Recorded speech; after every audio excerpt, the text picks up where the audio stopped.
अस्सलाम वालेकुम वरहमतुल्लाहि वबरकातुहू। दास्तान इस्लाम में आप सबका खुशामदीद। प्यारे साथियों, पिछले वीडियो में आप लोगों ने जाना कि दुनिया की तख्लीक किस तरह वजूद में आई।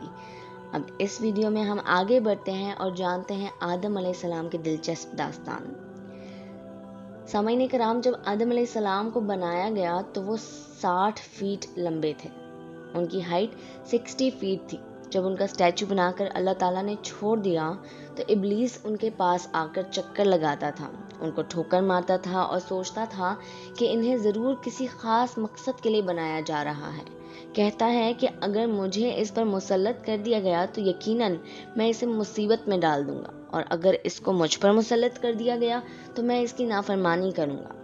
फरिश्तों ने सोचा, ये जो भी मखलूक अल्लाह ताला बना रहे हैं ये इल्म में हमसे ज़्यादा नहीं हो सकती, ना ही हमसे ज़्यादा इज्जत वाली। अल्लाह ताला तो सबके दिलों का हाल जानते हैं। अल्लाह ताला ने हुक्म दिया कि जैसे ही मैं आदम अलैहिस्सलाम में रूह फूंकूंगा तुम सब सजदा करना। ये सजदा ताज़ीम था। इस सजदे का हुक्म अल्लाह ताला ने इसलिए दिया था कि सबको पता चल जाए कि जो ये नया क्रिएशन है इसका स्टेटस फरिश्तों और जिनों से ऊपर होगा। ये जो भी नई मखलूक अल्लाह ताला बना रहे हैं इसका रुतबा फरिश्तों और जिनों से आला है। अल्लाह ताला ने रूह फूंकने से पहले ही आदम अलैहिस्सलाम को दुनिया के पूरा इल्म दे दिया, हर चीज़ के नाम सिखा दिए। जैसे ये दरख्त है, ये पहाड़ है, ये सितारा है, ये परिंदा है, उनकी प्रॉपर्टीज़ यानी उनकी खुसूसियात भी बता दी और उनके इस्तेमालात भी उनको सिखाए। पूरा मुकम्मल इल्म उन्हें अता किया। फिर जैसे ही अल्लाह ताला ने हज़रत आदम अलैहिस्सलाम में रूह फूंकी तो सारे फरिश्तों ने सजदा किया सिवाय इब्लीस के। इब्लीस ने अल्लाह की नाफरमानी की और सजदा नहीं किया। जब रूह फूंकी गई तो रूह सर में दाखिल हुई। जब रूह सर में दाखिल हुई तो आदम अलैहिस्सलाम को छींक आई तो फरिश्तों ने कहा कि आप कहिए अल्हम्दुलिल्लाह, यानी तमाम तारीफ़ और शुक्र अल्लाह ही के लिए है। इस पर अल्लाह ताला ने फरमाया, रहमका रब्बुका, तुझ पर तेरा रब रहम फरमाए। अब रूह आंखों में दाखिल हुई तो आदम अलैहिस्सलाम को जन्नत के फल नजर आने लगे, चारों तरफ देखने लगे। जब रूह पेट में गई तो उन्हें भूख महसूस हुई, और जब रूह पैरों में गई तो उन्होंने चलने की कोशिश की। इस पर अल्लाह ताला ने कुरान में फरमाया है कि इंसान जल्दबाज है। फिर अल्लाह ताला ने उनकी पीठ पर हाथ फेरा तो क़यामत तक जितने भी इंसान पैदा होने वाले हैं सबकी रूहें निकल आईं। अल्लाह ने सबसे कहा कि क्या मैं तुम्हारा रब नहीं?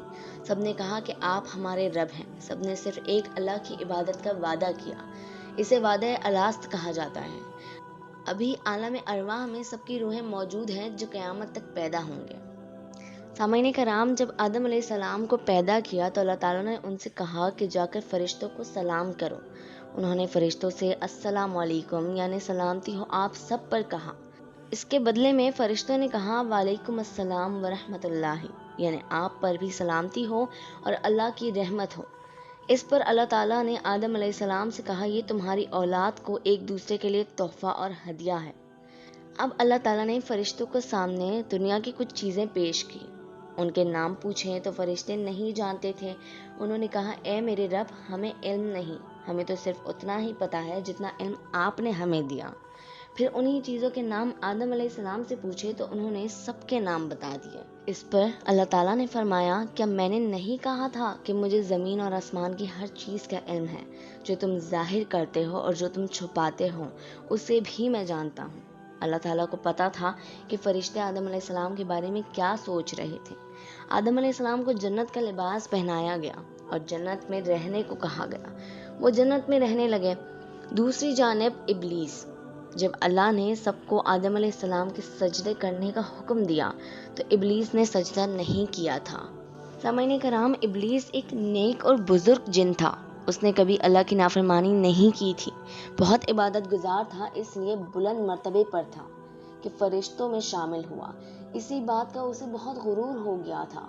खुद को बड़ी चीज़ समझने लगा था और इसी गुरूर में अंधा होकर उसने अल्लाह के हुक्म को भी नहीं माना, उसे मानने से भी इनकार कर दिया।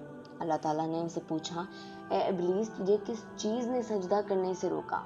तो इब्लीस कहने लगा, मैं उससे बेहतर हूँ। तूने आदम को मिट्टी से पैदा किया और मुझे आग से।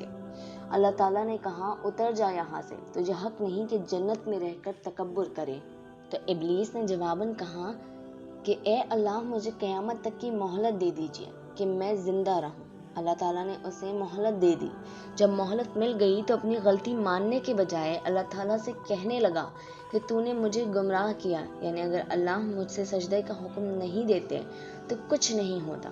الٹا وہ اللہ تعالیٰ کو ہی بلیم کرنے لگا، کہنے لگا میں قسم کھاتا ہوں میں آدم کی اولاد کو گمراہ کروں گا، میں تیرے صراط مستقیم پر بیٹھ جاؤں گا، پھر ان کے آگے سے پیچھے سے دائیں سے بائیں سے آؤں گا، انہیں بہکاؤں گا، ان کی اکثریت کو یعنی میجورٹی کو شکر گزار نہیں پاؤ گے۔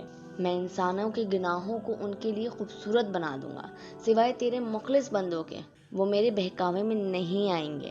اس پر اللہ تعالیٰ نے اسے کہا تو نکل جا یہاں سے، آدم کی اولاد میں سے جو تیرا کہا مانے گا اور تیرا ساتھ چلے گا میں تجھے اور ان سب کو جہنم میں بھر دوں گا۔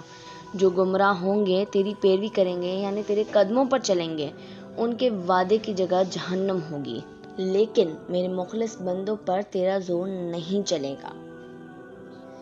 اب اللہ تعالیٰ نے اسے مزید پاورز دیتے ہوئے کہا تو جا، اگر اپنی آواز کے ذریعے بہکا سکتا ہے تو بہکا لے۔ اب ابلیس کے اندر اتنی پاورز تھیں کہ وہ وسپر کر سکتا تھا یعنی بھن بنا سکتا تھا۔ اسے آدم علیہ السلام پر بہت غصہ آیا کہ ان کی وجہ سے یہ سب ہوا، تو میں اب ان کو بھی جنت میں نہیں رہنے دوں گا، انہیں ذلیل کرواؤں گا، کیونکہ ابھی ان کی اولاد تو تھی نہیں، وہی تھے۔ سامعین کرام، یوں آدم علیہ السلام کی تخلیق ہوئی اور انسانیت کی تخلیق ہوئی۔ ابلیس نے اللہ تعالیٰ کا حکم نہیں مانا اور تکبر کیا۔ اب آگے چلتے ہوئے ابلیس کی چال، حضرت آدم علیہ السلام کا جنت سے دنیا پر آنا اور ان کی حضرت حوا علیہ السلام کے ساتھ کہانی کو ہم جانیں گے اگلی ویڈیو میں۔ اس نیک کوشش میں ہمارا ساتھ دینے کا آپ سب کا بہت شکریہ۔ اگلی ویڈیو تک اللہ حافظ۔